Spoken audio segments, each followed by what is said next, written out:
Hey guys, welcome back to the JJamz podcast. My name is Julian Hernandez and I'm joined by Lee Heron and Samantha Wild. And today we are talking about the Amazon fires. Yes, indeed we are. So just to give everyone a bit of background on that, the Amazon, if you didn't know, is a bloody big rainforest in South America, covering 5.5 million square kilometres or 2.1 million square miles. So it's pretty big. Mostly around Brazil and around the other country. What were the other places around? Brazil's got 60%, 13% approximately in Peru, and 10% approximately in Colombia. Minor amounts Venezuela, Ecuador, Bolivia, Guyana, Suriname, and French Guiana. So it's spread around a bit. And then, of course, you've got the Amazon River too, which flows through how the long Amazon. was it? It was around 6,400 kilometres. Yeah, it was around about, it was about that. Yeah, it was about 6,000 k's that long. guy that you said, he was swimming. Yeah, that man bastard, yeah, he swam it. Crocodiles, piranhas, not a problem. Martin Strel, his name was. He holds several world records for swimming big rivers. Yeah, unsure why he does that. Perhaps now on TV for him, I don't know. So we did a bit of research on this, and of course the rainforest itself, it gives us approximately 20% of the world's oxygen supply and about 20% of fresh water as well. And there's over 16,000 tree species in there, and they estimated about 390 billion trees. Yeah. So and only I think it was like 1/10 that had actually been researched. Yeah, they haven't mapped it all yet, or haven't gone in and researched the entire thing. It's that big. And probably some of it's uninhabitable too, I would guess. So we did a bit of research on this the other night, and Sam, you looked at the origin of the photographs and the images used. Yeah, so the 3 most viral shared photos of the Amazon fires are all stock images. So the photo shared from Cristiano Ronaldo, his main photo on the Amazon fires has come from a photographer whose it was posted to his Instagram in 2017. The photo shared from Leonardo DiCaprio was shared from a stock image from Getty Images, taken from, I think the photographer's name was Lauren McIntyre, yeah. Lauren McIntyre, which was taken... Is it 89?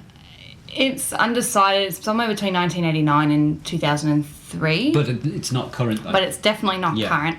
And there's another fire photo also going around, and I can't remember the origins of that one, but it's all come back, all leading back to stock sources where you can literally go and buy these photos from stock image libraries.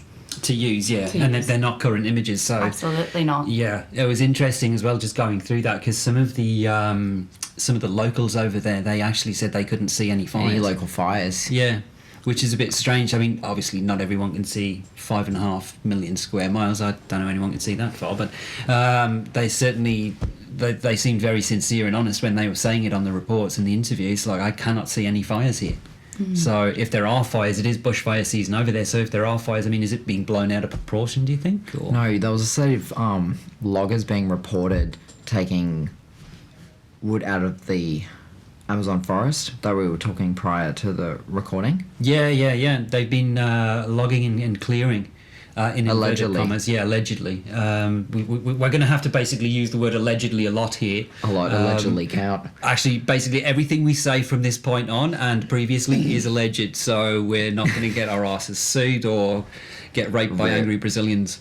Exactly. Yeah, exactly. There's several news articles and several sources all coming out with all these different stories. Like, no one seems to have the same story. No one seems to have the same information, and depending on what news source you're looking at, all the values seem to be doubled up, or quoting numbers where it's 20% for this and 20% for that, but also 20% for something else. There's a lot of repeating numbers and figures, almost like no one can remember who said what, and we're all trying to grab at straws to get the first news article out. But it's definitely very interesting. You're talking about before with the locals. I remember reading an article a little earlier this week that was about a news reporter that had gone into the Amazons to go and do an article on the fires, and she was getting pushed away from all of the locals telling her that there's no fires, there's nothing to report, don't take photos, there's nothing here. So it's interesting that according to this news source, that this lady had been pushed away by locals from these apparent smaller fires but they weren't apparently connected to the larger Amazon fire. And it was interesting as well looking at, there was a graph posted the other day which had, a map which had the area of South America with the Brazil region, and then dotted around you could see all of the fires that were currently burning in Brazil. And only half of them were really inside of the Amazon region. Yeah, that's how I remember we saw them. Exactly. It looked like back burning. It was actually burning on like shallow grass, about 5 to 6 inches long, which obviously we get here in Australia. But it certainly didn't look like the raging infernos they were being described as. I think a lot of this may be getting blown out of proportion, and it's quite possible that they may be saying that there's fires going on there to keep people out. No one wants to walk into the middle of a fire. Yeah. So if they're going to keep people out, what are they doing in there? And there's a lot of like big social media stars posting it, and environmentalists like Leonardo DiCaprio. Yeah, that's right. And I think with with his image that he posted, whether or not it's him actually posting it or someone else posting on his behalf, he really just boils my piss, that guy. He's essentially no other way to say it. I mean, look, aside from rage alert. Yeah, rage alert, here we go.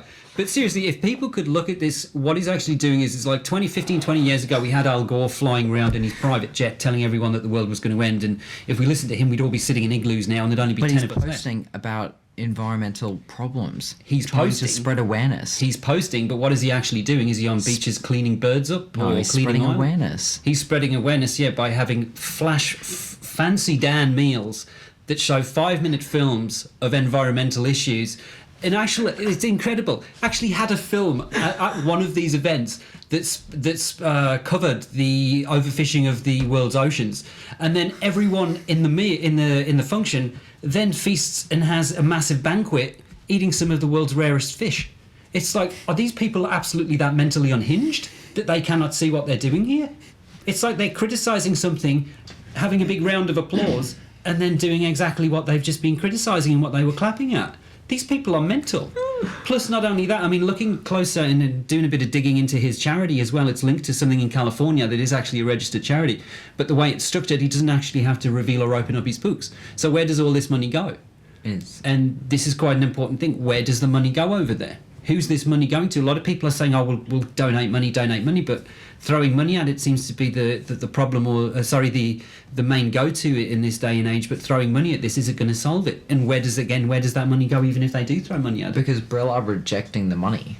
Yeah, Brazil, that's right. They rejected it. What did we looked at, because he was having a fight with the French president or premier, whatever. The G7 summit. The G7 summit. Yeah, that's right. The two of them were having a stoush or whatever. They offered them 20 or 30 million to go towards it. That's to help fix the Amazon fires. Yeah, the leaders at the G7 summit offered, it was about $20 million in emergency aid to help Brazil handle the fires and be able to get them back under control. And the Prime Minister... Yeah, it was Prime Minister's over there? The new guy, yeah. The new Prime Minister Bolsonaro. over there turned around and declined the offer, and pretty much, in another way of saying, I guess, turned around to the G7 summit and went, we don't want your money, we're Brazil and we can sort it out ourselves. But clearly not. The fires have been going over 3 weeks now, haven't they? Well, they reckon they have, yeah. I mean, look, there's got to be, there's no smoke without fire. There's got to be some fires going over there, but apparently the Brazilian President Jair Bolsonaro, his name is, he refused to accept the money until Macron apologised. So those two are swinging their dicks in the wind. Meanwhile, the fire's just raging away or doing what it does, and the Amazon's getting stripped and raped away. Logging, being destroyed. Fires, yeah, it's being destroyed, and it's not just by fires. And it's over farming. You know, we were saying before we came on air that with the soy crops and stuff, they wanted to flatten it. Soy and cattle. Soy and cattle, yeah. And you made a good point about that, about the changing temperatures and stuff. Yeah, so how the rainforest works is it's like sort of like an infinite water source. So it collects its water. It's like a circle. Circle of life. Yeah, circle of life. Yeah. So if they destroy the forest, then there's nothing holding the cool temperatures. And if they're just going to put the cattle and soybeans, but all the heat's there. So, because it's just above the equator. It's just on the border of the equator. So the heat will just destroy all the crops. It's true. Like the temperature movements within that region will obviously be affected if they take all the trees out, and then obviously your water supply and the environmental conditions are going to change because you're literally destroying the ecosystem. Yeah. That's the word we couldn't think of. Ecosystem. It's a circle. It's a circle. Is it a circle? No. It's an ecosystem. Ecosystem. Good work, Sam. That's why we got you on. Bloody scientists. But yeah, look, it's crazy. If that's what they want to do, then surely they've got other spaces they could put them. But I think my personal thought on this is that they don't really focus too much on what's on top of the land. The trees obviously are valuable. It's what's underneath, yeah. And they've got a lot of things there. Bauxite, gold, gas, oil, all the gold fosking over there and the gold mining and stuff in Peru. I watched about 5 or 10 videos on it. They're going to get a lot of money. They get a lot of bank. It's not only that, though, it's the way they mine it. To separate the gold specks, they have to mix it with mercury and then burn it down. So then you've got a gold nugget at the end of it, at the end of that process. But then you tip that water back into the Amazon, into the tributaries, the rivers and so on, and it's filled with mercury, so you're literally poisoning the land. The land's getting fucked over 2 or 3 times. It's getting mined, it's getting deforestation happening all the time, and then it's getting polluted with mercury, and then it's going into the fish, the other predators and so on. So there's heavy mercury over there. It's stuffing up the ecosystem. The ecosystem. Even more.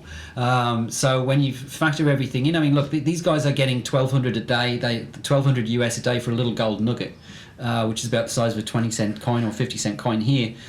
Which they reckon would take about 4 months to earn if they were working, say, in farms or whatever they were doing over there. So you tell me, what are they going to do? It'd be nice if they didn't fuck the land. Yeah, but you can see where they're putting money first, as always. Money is power. Well, it is when you've got people who, obviously in certain countries where you can bribe certain people. Allegedly. I was literally... allegedly bribe certain influential people. But in saying that, it's not just obviously the mining that's happening over there, which is illegal. You've got the illegal logging that's also happening. You've got all of the cocaine fields over there as well. So there's a lot of... Allegedly, yeah. There's a lot of illegal practices, shall we say, that shouldn't be happening, that are. But it was interesting looking at the illegal logging situations over there, and because one of the other reasons why they light the fires is to clear the land. So they'll log and then clear all the land using the fires to be able to properly either harvest the timber or to regrow the timber in the area. But it was very interesting. Another news article I saw, apparently, the company that were over there that were doing the illegal logging had an audit coming up, and the next day they had been made aware the day before that they had an audit. Someone was coming out from an environmental committee to come and see what they were doing. And they had torched all of their logging That's right, gear. yeah, they torched everything. Yeah, they said there was a mysterious fire. Yeah. All of the evidence, all of the machinery, everything burnt. Amazing, how these coincidences just continually happen, Oh, never mind. Fire. What an arse. Also interesting as well, looking at the government over there at the moment, when the new... Sorry, is it president? Jair Bolsonaro, his name is. When he came into power, he fired something like 21 of his 25 environmental committee. Yeah. It was like, no, we won't be needing you. I mean, that sort of pretty much forewarns you for what's going to be happening next, hey? That's right, and that was just around the time that these fires started. It's also very... coincidentally had started at the very same time that the Amazon tribes got their rights. had just been given the rights to the land. So 5 weeks before the fires, the Amazonian tribes that have been fighting to have rights to their land, which they already had. It's supposed to be protected through international law. It's like, that's it. But they were fighting for the rights and the deeds to the land of the forests for a year and a half or something through court battles and court cases. They got decreed the land. They were given the land as the end of the court case, and then 2-3 weeks later, all of a sudden, the Amazon's on fire. Again, a very strange coincidence, if it is. It's like, do you believe that they're on fire? Are they pushing it? Or I mean, that's definitely a massive coincidence, that one. But in this, the Brazilian president as well is said to want to remove the previously agreed and previously arranged land rights with the tribes within the Amazon, and he's not going to have any more set up in the future for them either. Yeah. So this is a foreign concept to many people, but countries don't exist. They're man-made. So when you're from those sort of Amazonian tribes, they don't cross over from Brazil into Peru saying, oh, look, we're in Peru now, lads. That's not it to them. They're in a forest. They're just on land. And it's the same. It's symptomatic of when any white race or European race has gone into countries with indigenous people and indigenous tribes. They hide behind. They set the laws, hide behind the laws, and basically fuck the land. So these indigenous tribes, they don't know any different. They've got no concept of the white way of life with money dominating everything, because their way of life is very simple. Look at the Aboriginals here in Australia. Same with the Aboriginals here, with what they've done in Australia, with what they did in South Africa, with the diamond mining and stuff, with the Dutch, and other places as well. And if you look at Indonesia now, that place is absolutely bollocks. The forests over there, they've taken out over, I think they said it equates to the loss of the right forest in Indonesia is about half the size of Paris. That's not the Paris we know, the actual city, Paris in France. But so they've taken all that forest out. It's like, well, are you replanting it, or no? They're using it for palm oil, and it's just. And you're saying that there's a lot of other bushfires around the world currently, at the moment as well. We were saying prior to the. Well, I think was it in the Ukraine? I think was on fire. Indonesia's constantly getting hammered. South Africa, obviously, even just here in Australia, just over literally in the last few days, we've had it going on too, where homes were having to be evacuated, and it's. I mean, look, we're always going to have some form of fire raging and stuff. It's a natural thing. Bushfire season. It's bushfire season, of course. So it's dry and the wind's dying down, then whipping up again didn't help. So and you're having droughts as well. And droughts as well. Effect on different countries. Not enough water. Mm-hmm. And there's not enough water. So if people are going to be fucking around with the ecosystem like they are in Brazil, so they can export soy and put cows and cattle on there, that's great. But what are you going to replant that with? You can't fuck it up that much that you don't replant or replenish, because it's going to be constantly knocked around. Of course, the climate's going to change. If the climate stayed the same, I'd be more worried than if it stayed static. But to a certain point there, they have to look at that and say, well, look, the Amazon's working perfectly fine as it is. It's giving what we need as a human race to survive. Can we put these cows somewhere else? Because how fucking important is it to export soybeans? Or how important is it to have fresh air and fresh water? That's it. And a huge ecosystem. There's a heap of scientists and environmentalists at the moment, obviously asking for a call to action, like stop the forest, stop the fires, protect the forests. And it's interesting, obviously, the statistic is that the Amazon rainforest is about 20% of the world's oxygen. And with that, obviously it's a massive thing. Huge. And they're obviously calling for a ban to stop the logging, to be able to let this rainforest replenish, because the stats are going at the moment that if this continues, if we lose something, so I can't remember what the exact stat is, but it's not too far. We're on a very, very fine tipping point. If we lose too much more of this rainforest, the entire ecosystem is going to crash, and the entire demographic is going to change. And what is that going to do to the world's oxygen? And that's what the current call is.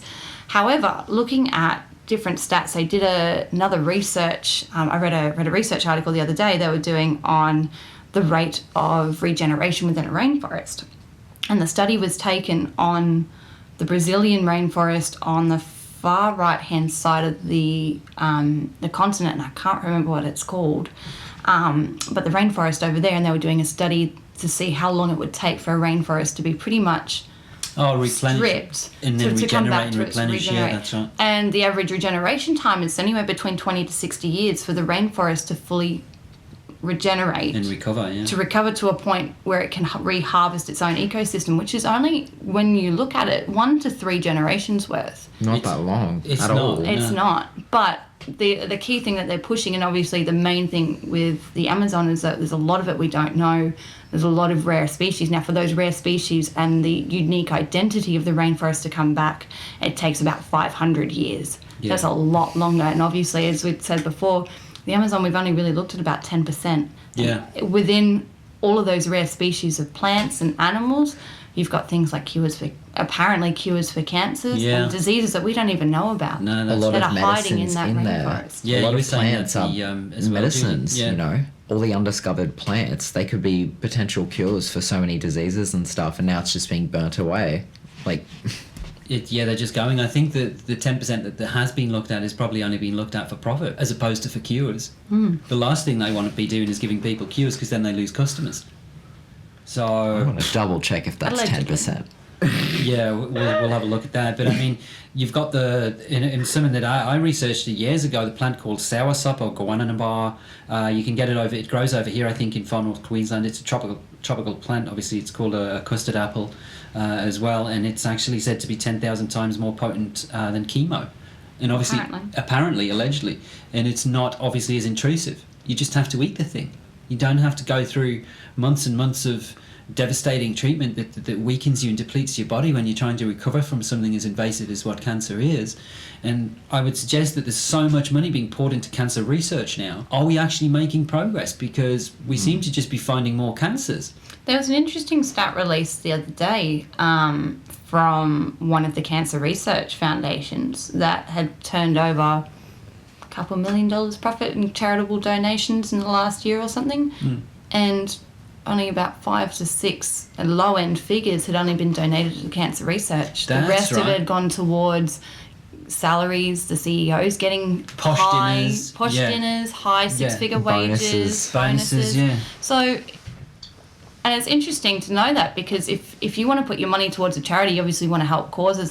The general society want to help. By donating their money. And that money can go to, like, scientists, like people wanting to work hard. That's it. So where is the money going? Where's it going? That was my point earlier with DiCaprio. What's he actually doing apart from taking all this money that he doesn't have to open the books for? Back on Leonardo. They don't have Back on Leonardo. It's like if you've got a charity, and most of the charities are very open with their numbers and stuff, obviously, as you were just saying, Sam, then when you have a charity that's taking a lot of money in, and then they don't have to show and open their books to show where it goes.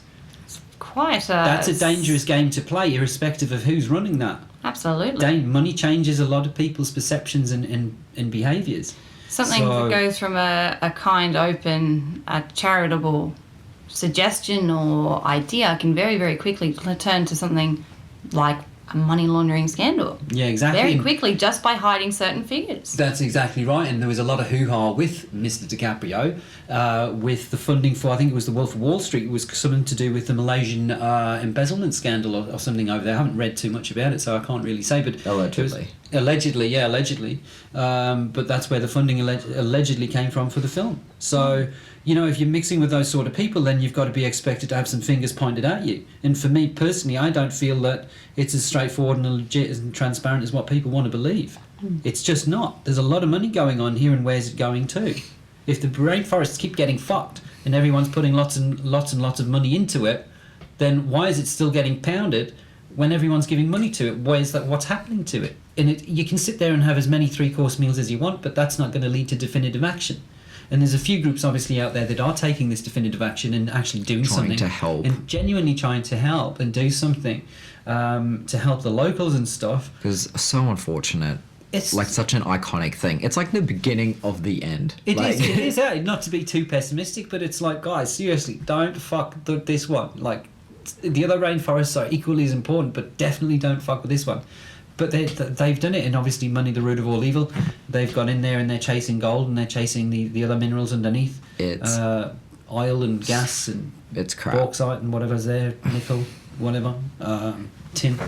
And they don't give a shit about the tribes that are already there. It's so sad. Could you imagine if you were like in a tribe that's lived there for hundreds and hundreds of years, and then these people that you've got no idea who they are, don't speak your language, come in with guns and start shooting people? So what the fuck? You wouldn't have any concept of that, because it would be so foreign to your tribe and your people. Absolutely. They're peaceful. With You'd think they're aliens. You would know. That's it. Area 51. Maybe they're hiding in the fucking Brazilian rainforest. But, you know, someone's got to be buying that produce, though. And it's like with anything, like, you know, they're all banging on about, environment, this environment, that's like, okay, well, we have solar technology. So you could potentially wipe out electrical cables, electrical wiring, and so on with solar power, with backup batteries to put it on a circuit, a circular loop. You got areas of the desert. You got area in the desert that could do that, but they won't do that. So when this new technology comes out, it's not used to save the planet or the environment. It's used to make a few people wealthier. And it's like, well, thanks for that, you fuckwit. But you're banging on about the environment, but you're giving nothing back. You're just making more money for yourself. Complete wanker. That doesn't make sense. It's illogical. But people are happy to donate their money to these advancements in technology, and then they give their money, and then they get sold it back, and they have to pay for it again. People are so fucking dumb. They don't see this or don't think it. And there's a few people. It's just a big loop, but all involves giving money away. And there's a few people out there that recognise this, and I follow them on YouTube and read them online and stuff. And they can see how the system works. So everyone's giving all this money to these charitable causes, which is awesome because people's hearts are in the right place and in a good spot. Good intentions. Good intentions, yeah. But where's it going? What's the end result? What's the action? So I don't know what the solution to that is. Maybe get rid of these wankers that are taking all this money and actually put in people that actually will do some good with it. Yeah, and the ones that are actually standing there taking all this glory but not actually doing anything about it other than posting on social media, which does nothing. Oh, I got 10 likes on that post in the first 5 minutes. Fantastic. Who gives a shit? Do something positive and constructive with the money and with what you have, because the people out there that can do this. Now, obviously, these are our opinions based on some of our own personal research that we've come across. It might not all be 100% fact. It could be proven to be wrong. But, you've got to be open to it. You have to be open to ideas. You can't always trust what you see on the media. Thing. That's it. Everything the media throws at you. One point of view that they show that, it's been burning for 3 weeks. And then you have the people like Leonardo DiCaprio putting up this picture saying like, it's burning, it's burning, it's burning. But you really got to go back and do your research. Yeah, you can't take it just to look at it on the surface. You got to look at what's happening beneath. Otherwise, you just get a one-eyed view on it. And so many people, and I saw them posting on Facebook, we need more people like Leo. Why? Because he posted a fucking picture, an old photo of the forest on fire that's not even current. But it's being attributed to the modern day problem. So from where I'm sitting and how I personally look at it is the system that's in place at the moment, not the ecosystem because that's working, but the system that's in place at the moment in terms of solving this problem or putting the fires out or protecting the land and so on clearly isn't working. It clearly isn't working. So something has to change. Now, what's happening at the moment is everyone's arguing about it and so on and so forth, but the planet's still getting fucked. So polluting it with mercury and so on and so forth, and ripping down trees and killing the animals, the wildlife, and the wildlife, ecosystem. It's just it's baffling why it's continuing to happen. But then when you look at it and go, well, okay, there's a lot of money involved, then you suddenly get the answer. Well, I suddenly then see the answer as to why it's allowed to continue to happen. And it just bypasses the laws. Yeah. Interesting. A lot of the cocaine growers over there with the coca leaf, the coca plant, they honestly want to move away from growing that plant because they want to go into gold mining because it's more lucrative. More profitable. There's more money in it. It's like, oh God, that's the last thing we need. That's it. Like, seriously, let them just keep dealing coke. Put the price of coke up or something. Keep them away from moving into gold mining. But they're destroying something that can regenerate, like plants can regrow. They can't regrow if you wipe out the entire thing. Yeah, exactly. So if they wipe it out and they just get gold, that's just a one-time thing. That's it. You're going to have all the more crops and more. Are destroyed. You're going to have more and more deserts and wasteland and barren land that you cannot do anything with except for, let's be honest, put a high rise on it. Exactly. Yeah, Which again, someone else is again going to profit off that. Yeah, exactly. It's not doing anything to help our own environment. And I know that we're doing more and more research now into different technologies to be able to lab grow plants and regenerate things like that. But that's artificial. A, it's artificial. B, it's genetically modified. And C, how is that going to survive out in the environment? You need so much to be able to do that. Yeah, but again, with it being artificial or unnatural, it's not going to survive in the real world. And then that's obviously where things like cancers and so on come from, with the different foods and the different E numbers and so on and so forth going into the body, and the different energy frequencies around us with 5G networks and so on. It's not normal and natural to the human body. So these tribes in the Amazon, they're very happy and very healthy. And they've been untouched by Western civilization for God knows how long. And they're fine. They reckon there's still tribes in them that are still untouched by human they still haven't got into contact with them. So it's like, well, they're quite happy. Leave them alone. But they don't have to deal with 5G. They don't have to deal with mobiles. They don't have to eat modern day food. They don't have to deal with the internet. They don't have to deal with anything. They won't be listening to this podcast, which is a shame. It's just so because we're on their side. It's just so unfortunate that people don't see that perspective, and then they're just in it for the money, just the love and Scary thought. It is a scary thought. It really is. And I mean, even the wildlife being destroyed. The wildlife being just it's just mind blowing. And you keep saying what animal actually I saw the other day got put on the endangered list? Was it the giraffe? Oh, I didn't hear about that. It might not have been the giraffe. Don't want to panic anyone into thinking, shit, we're killing giraffes now. But there was some animal that slipped onto allegedly slipped onto the endangered species list. And I remember looking at it going, you are fucking kidding me. And it was like, you can't wipe out everything on the planet and just have humans left eating genetically modified meat, or for meat eaters, or, you know, genetically modified crops, because it doesn't sit with the human body with the DNA structures of both. It's in unison, it's in one. It's a misalignment. It'll mutate. Yeah, that's right. It'll mutate, and then you get things like cancers or other diseases that we probably don't even know about as yet, which just degrade and wear down the human body. Yeah. I mean, you've got things like, I think it was in Ecuador, the tribal people there, the indigenous tribes there, they've been getting screwed over since 2014, and that their government's they began drilling for oil. And then China's got involved, and straight away they said, oh, well, we'll take 50% of the oil off you. The indigenous tribal person, their spokesperson, was obviously at one of the meetings, allegedly, and they said, no, this is fucked, you can't do this to our land, it's our land, it's allegedly protected by international laws, which just get bypassed. And the Chinese delegates turned around and said, well, look, one way or another, we're taking the land and we're taking the oil. If you don't, then we'll move in with the army. It's like, well, who's policing those laws? No one, because there's fucking money involved. The government is so corrupt. Because they're allegedly bent as a fucking $9 note. Well, look at Australia. They've just approved a bill down in the Great Bight kind of area, South Australia, so between South Australia and Antarctica, to put an oil rigging station down there. Right, yeah. And if that thing goes over and there's an oil disaster, that oil will spread across almost the entire of Australia, right up to the Queensland coast, and mid-Queensland both, and the reef. Yeah. So have a think about that kind of impact. Like, that's an oil rigger way down past the south of Australia that can affect areas right up towards the coral reef up here in Queensland. Again, because there's a few dollars in it. That's it. It's insane. It really is, isn't it? It's big so numbers. Fucking sad. It's beyond sadness that these dickheads keep doing this. And it's just mind-blowing that I'd suggest they know what they're doing. But going into different lines of thought here, someone said that the DNA was tweaked back in the day, and it's removed the gene of empathy. So if that's true and that's the case, then if you're dealing with people that don't have empathy, then their emotions and their emotional outputs and actions aren't controlled by anything. They're free range, which is very dangerous, extremely dangerous. And whether or not that true is with the empathy gene being removed or whatever it's happened with that, you've just got to look at what's happening in the world now. And they're literally just raping the planet just for a few dollars, which is crazy because money's fucking worthless anyway. And that's the problem that these indigenous tribes are facing, is that to them money is, they don't even know what it is.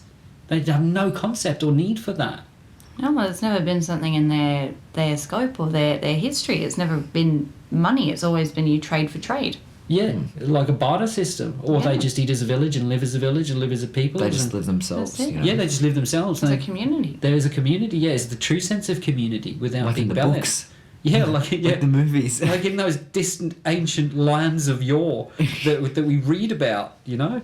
It's just... As kids and stuff. As kids and stuff, yeah. And it's getting to the stage where that's going to be a fantasy.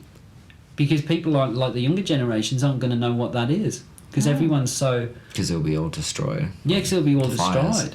So, yeah, I mean, they reckon, like, speaking about money, they reckon that there's something like over 200 billion US worth of forest products every year in the world. So imagine how much weight $200 billion would carry or pull. That's insane. A lot. A lot. And remember we looked at it the other day where they said that was since 2015 they reported there were nearly 6,000 k's of forest loss in Brazil, caused by logging, caught up, burnt or removed or whatever to build roads or whatever. But when we did the maths on this, it actually strips down to 0.0000109 recurring. So on one hand, I mean, if you can believe these numbers, on one hand it needs to be treated with moderation, and you've got to do your own research into this. But you just don't know who to believe. There's so much disinformation out there.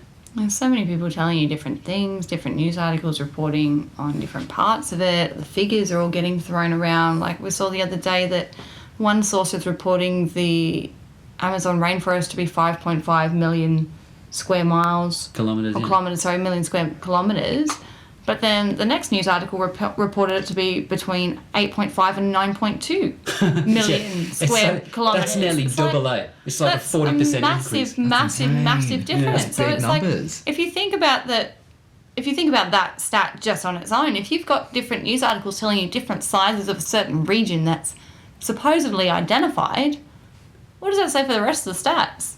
Like, who do you trust now? Like, if so many different things are all different. Is that you said before, the whole 20%, like with the like 20% with the oxygen, 20% on the water, 20%. Like, there's so many numbers getting thrown around, but the same numbers are getting attributed to different stats. So, are these even the correct, legitimate numbers? Yeah, I think you had one too, Julian, just before we started. When you were reading through your notes, there was a couple actually you threw out. And that started us on that conversation of, there's a lot of repetitive numbers here. Yeah. I mean, it's too coincidental to be ignored. It seems like people are taking these numbers and as you say, Sammy, like attributing them to someone else, and then they stick as fact. So it's very difficult to actually get a clear picture of what is happening and what is going on. Always reminds me of that meme which says, riddle me this, what is taught as fact but never been proven. Well, hang on, that's just... mindfuck me that. Say that again slowly. Me too. Like Julian and I are just looking at each other blank. What has been taught as fact but never been proven? Oh yeah, it's a lot of hearsay and a lot of people saying different things, and it's Chinese whispers. Lee, what do you think that the world should do to help forward this Amazon fire problem? Move to Mars. No, seriously. I mean, look, the government have to intervene. The government have to grow a pair of bollocks and actually intervene and do something. Do you think they will, though? Like, do you think... Not this guy, not in Brazil, no, I think he's a puppet. Or the international councils... Allegedly. Need to come and step in. Well, that's another thing, because they're pushing for world government, and that's another thing that they want, obviously, is to say, oh, no, we need world government and everything else, so that they need everyone to fall in line. But this guy in Brazil's just came into power, and he was already talking about... different assets and different things coming in there, and Brazil leading the way in financial growth, which is a third world country. I won't go into the details of depth on it, but it's like to bring their economy up to speed, they're trying to do all these things, which is obviously damaging the planet and stuff, but they have to intervene and give different ways for these people to earn money, because that's crazy. If you're given the choice of earning $1,200 in a day or taking 4 months to do that, then there's not many people over there, allegedly, that would actually do that. That's it. Really. I think another thing too is that we need to start looking at which facts are correct and which facts aren't. Like, Google got in trouble the other day because Google have been apparently doctoring the photos of the satellite images and taking the smoke clouds out to doctor out the fires so there's no fires in the Amazon. Oh. So if you're looking at Google, one of the top search engines in the world that are apparently doctoring photos. Allegedly. You've got allegedly. Then you've got stock photos of these said fires getting shared. The top trending photos on the disaster are all stock images from in the past. They're not current. What facts are correct and which ones aren't? Because for all we know, we could all be believing this idea that the Amazon is completely on fire, about to lose everything, when it's only a tiny grass fire. It's only a tiny grass fire, or... You never know. They're doing something else in there, such as digging or putting fucking cows in there. Who knows? I think first things first, I think that we all need to look at facts and have a look at whether everything is correct and true, or whether we're all getting told the same thing different ways, so everyone starts to argue and fight over it, and who knows what. I think, look, just getting back to your question, Julian, I reckon it's rather than everyone, as you say, Sammy, as well, like fighting over it, it's like, what's the definitive answer? Well, stop fucking moving trees around. Because we were saying that it would take, like, how was it, like 20 to 60? 20 to 60 years for it to regenerate to a point of back to health. But that's like now. So That's with all the damage from now on forward, how many more years would it be for it to regenerate? That'd be exactly. It'll be more and more and more and more. Yeah, it's going to keep ascending. Stop. They have to stop at some point. I mean, surely to God you would think there'd be other products. I don't understand why we need all this fucking gold anyway. Why do we need so much gold? It baffles me, eh? These are ongoing questions. It is, eh? If someone said to me you could have any question answered, that would probably be in my top 3. Yeah. Who gives a shit? But yeah, like we were saying, Jim, that there just needs to be definitive action. It's like, look, there's a lot of other places in the world I'm sure you can dig for gold, or dig for resources or whatever that aren't going to have an impact on the environment, or there must be parameters that you can work within that would probably cost them more money, that won't damage the world around us. Because at the moment it just seems like they don't give a shit what they do or and it's affecting the rest of the world. Yeah, and they don't give a shit who they affect as long as they can make some money out of it, and it's crazy. It literally hurts your head thinking about it. It's just a sad situation. All right, thanks guys for listening to the second episode of the JJamz podcast and our opinions on and thoughts of the Amazon allegedly. Yeah, we've had to use that word a lot. Yeah, look, thanks, guys. As ever, look, don't take anything we say as gospel. Do your own research, find out for yourself, and make sure you look thoroughly at things, but please don't just take it as face value when you see something posted on social media. And follow our social media. Follow our social media. We're on Facebook, Instagram, SoundCloud, Spotify, YouTube. What else are we on? We're not on crack. We're on soon to be coming to iTunes. Oh yes, when iTunes decide to accept it, yeah. That's it. Just taking their time. Waiting on their approval. Look for JJamz, JJamz, and on some of our social media it'll be JJamz.aus, AUS. Yeah, that's right. We always forget to plug our socials, don't you? Yeah. It's a bit of a problem. It is, it's a recurring problem. All right, thanks for listening, guys. It's a bye from us. And we'll see you next time. Thanks, guys. Bye. Bye.